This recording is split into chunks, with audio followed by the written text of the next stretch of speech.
CNC Tactical here today. I'm doing a video on doing color fill on my 870 shotgun, Remington 870 Tactical, and my Glock 23.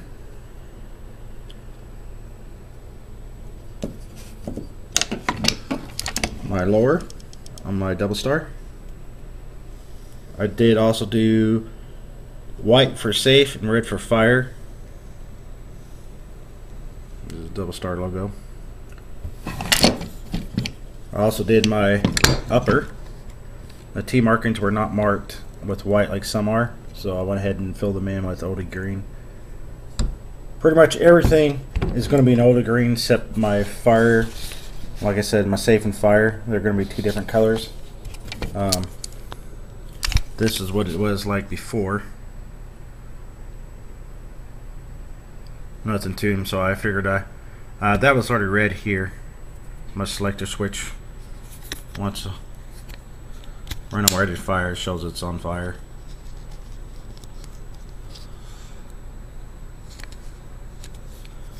I'm also doing a stamp. It's going to be blurry.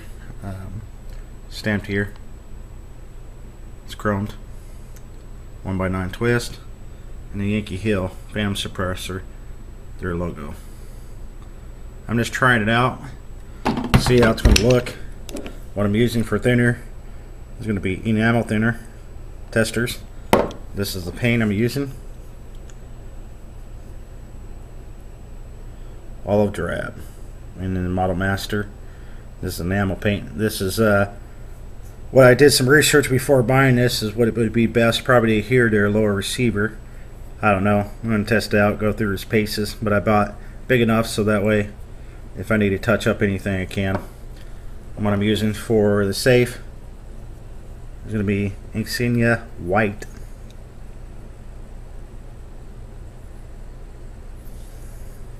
And for the fire, I'm using Insignia Red. These so far it looks pretty nice. I got to do a lot of cleaning it up, and I figured it'd be a nice little project to do. See how it turns out. Alright, I did get this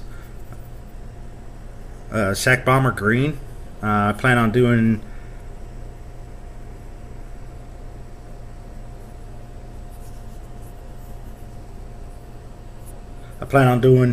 another lower receiver. I got Spikes Tactical and tan coming.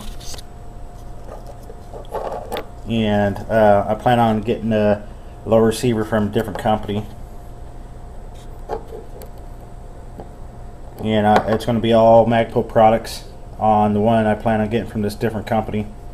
I'll let you guys know later on. I'll definitely have a video.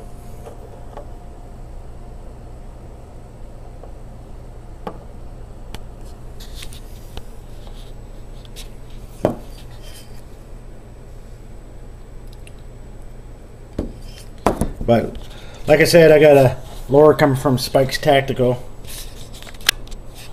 and it's going to be the Spider logo is going to be in tan. I had them color fill it, so I'm still waiting on it. But I'm hoping I get it here pretty soon. I'm going to get a Spikes upper, and then my next build I'm going to build is going to be, I haven't decided yet who I'm going to go with, but there's a company I've been looking at.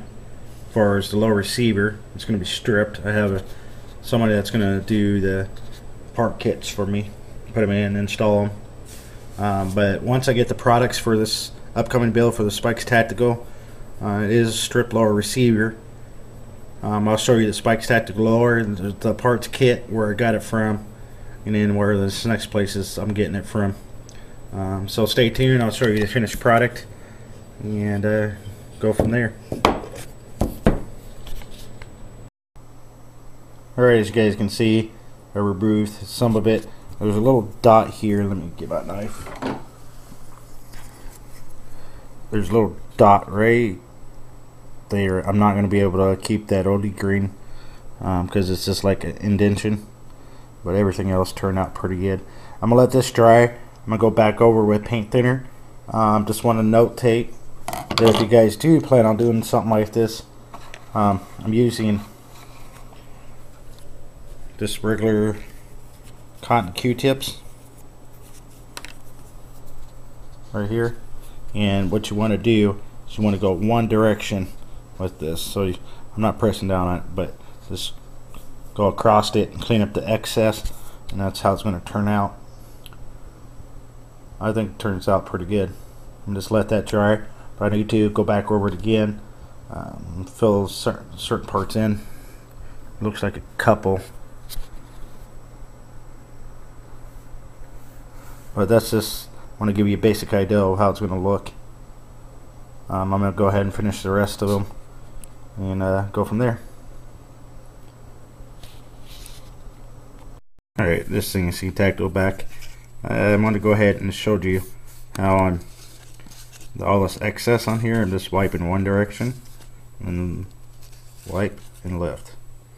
As you can see, quite a lot that comes up. It's going to go here, and what I'm doing is just dabbing it in there.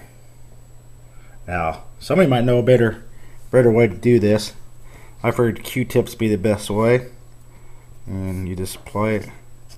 You just want to apply it as little pressure as possible because you don't want to take it out.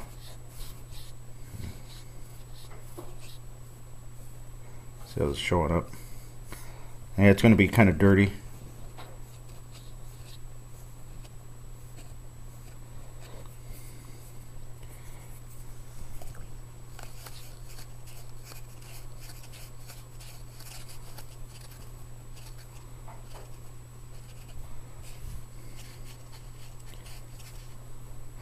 And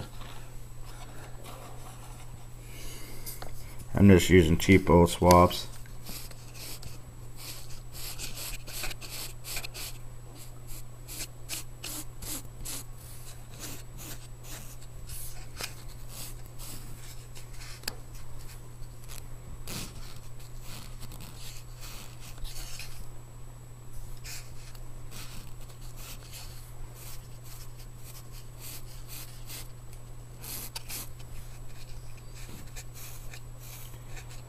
But I just wanted to show you how I was doing it real quick. Stay tuned for the finished products. Here's the Glock 40, all cleaned up, older green. Glock 23. That's the sight. I do want to notate: do not move this once you use you're using dipping in it thinner to clean the excess off, and you're going over it. Do not move it because that thinner will make it come out. So if it's flat, let it dry, and it'll stay sealed to the weapon. I'm going to obviously be testing this out and see how long it lasts on especially handgun. But that's the color fill all cleaned up from the excess. I'll have to clean up the barrel, of course, but I just want to show you that, and just I want to let everybody know, if you're watching this, think about doing it, do not move it once it's, or at least make it stay flat, because the shotgun, I moved it after I wiped it all off, and it ends up coming out because of the paint thinner, and it has to re-dry. So I just want to notate that, make sure everybody knows.